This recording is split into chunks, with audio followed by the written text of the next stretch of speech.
What is going on, everybody? Hope you're having a wonderful day. So today we're going to be hopping into 5 tips to heal PCOS. This podcast is going to be super helpful for individuals who have PCOS, and it's going to be extremely helpful for women even if you don't have PCOS and knowing what to do to help prevent it. So let's dive in.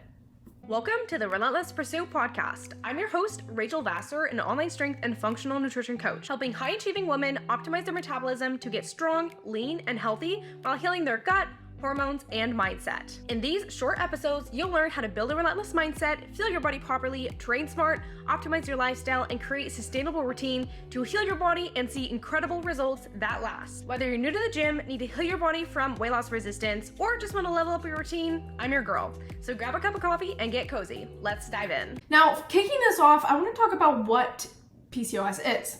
So pretty much PCOS is a condition in which the ovaries produce an abnormal amount of androgens that are usually present in small amounts in females, right? Doesn't mean we don't have androgens, it's just usually in smaller amounts compared to males.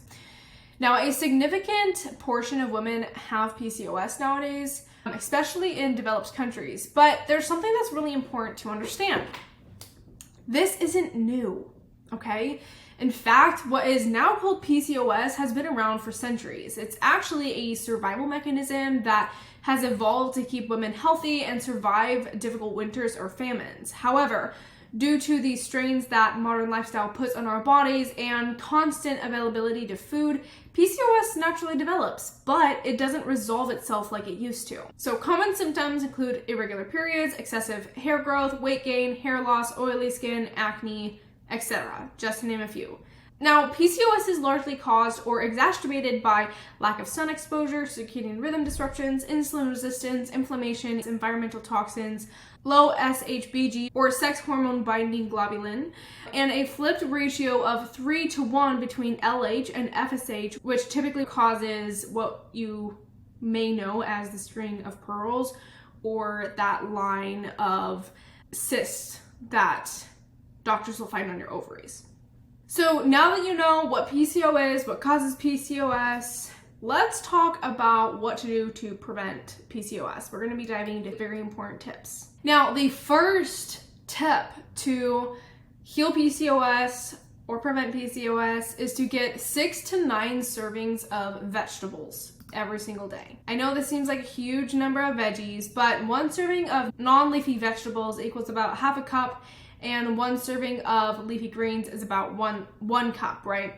So when looking at it that way, it's honestly not that difficult. Now, just a quick disclaimer, kind of like as we're in the topic of vegetables, the fiber content of 6 to 9 vegetables could potentially cause a large amount of gas and bloat if your body is not used to it.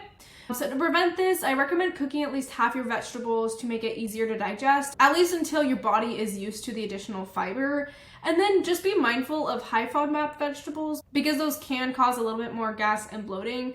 So just being mindful of those if these symptoms are something that you notice.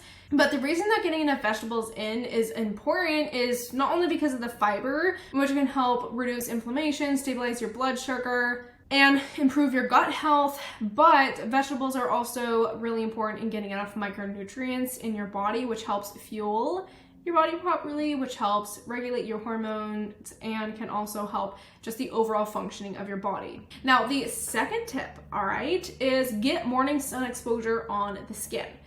Now, I live in Alaska. If you live in Alaska, or if you live in a state where like the sun doesn't come up in the morning, in the winter especially, like during the summer it's always sunny, so that's not a problem for me, but during the winter especially, there's like no sun sometimes until like 11, so this may not be something that you can even do. But with that being said, if you can't get morning exposure of sun on your skin, I would recommend getting a 10,000 lux light and get bright light in your eyes. This will help regulate your circadian rhythm. And on the same idea of like getting sun, make sure that you get outside for at least 15 to 30, preferably if you live in colder states where the UV is lower, like an hour outside to make sure that you're getting plenty of sunlight or daylight if it's cloudy. Just getting outside is really helpful in regulating circadian rhythm and your overall health, especially when it comes to PCOS. Now, the third tip, okay, in healing PCOS is eat 1 to 2 servings of fat and protein per meal. So as I mentioned before at the beginning of this podcast, insulin resistance is a really common trigger of PCOS, and it can also significantly exacerbate it if you don't get this under control. So eating 1 to 2 servings of fats and protein per meal is extremely important in regulating your blood sugar, which helps improve insulin sensitivity and therefore can help get rid of insulin insensitivity. You can adjust this to whatever macros you have, but making sure you get a sufficient amount of protein and fats per meal is really important for blood sugar regulation, along with, like, fats are the building blocks of hormones, right? So if you're wanting to regulate your hormones, which is another really important part in, insulin sensitivity, along with healing PCOS, you got to make sure that you're getting enough fats to be able to even create enough hormones in your body. Now, the fourth tip is to go on walks outside daily, okay? This kind of ties into tip number 2 in sun exposure on the skin, but moving your body is so helpful in, not only like blood sugar regulation, your metabolism, hormone regulation, stress management, literally anything else you could possibly think of, but getting outside and moving your body is such a good way to get all of those benefits. Now, you can split these up and do your walk inside, like in the gym, or if you have a walking pad, and then sit outside, but I honestly love going outside on walks, even though I do have an indoor walking pad, because of how beneficial I've noticed that it is, right? Maybe on the weekends, if you have some extra time going on hikes or a nature walk or whatever, getting outside is so helpful for the body. So at any chance that you can take, I highly recommend going on walks outside as much as you can, okay? Now, the 5th tip that I have for you is probably one that you may or may have not heard before, but it's reducing EMF exposure. Now, EMFs, in small amounts, of course, aren't harmful to the body, but when EMFs add up through, your different devices and electronics and stuff like that, it can cause radical damage to the body and your DNA, which exacerbates symptoms of PCOS, hormonal dysregulation, and stuff like that. So reducing exposure to EMF is really, really important when it comes to healing from PCOS. So a few things that I recommend doing just to help reduce exposure to it is don't use any electronic devices 90 minutes prior to going to bed. An easy way to do this is create distance between your body and any source EMFs. So, for example, placing even just 1 foot between EMF emitting devices will reduce EMF exposure to that device by about 80%, and 2 feet will reduce the strength of EMFs by nearly 95%. Which is crazy, how much of an improvement can be made by just putting a little bit of space in between you and the device that's emitting EMFs. So a tip that I recommend implementing, especially during sleep, is to place your cell phone on airplane mode at night and keep it away from your head when you speak on it. So put it on speakerphone and hold it out like this instead of putting it to your head. Another thing that you can do is avoid most Bluetooth devices that are paired or that are placed closely to the body as well. So think earbuds.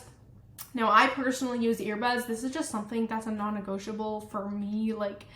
I can't work out if I have strings hanging down, trying to put these earbuds in because they just don't stay in. So if you do need to use that for workouts or whatever, definitely I don't recommend it, but life is life. You have to do what you gotta do, right?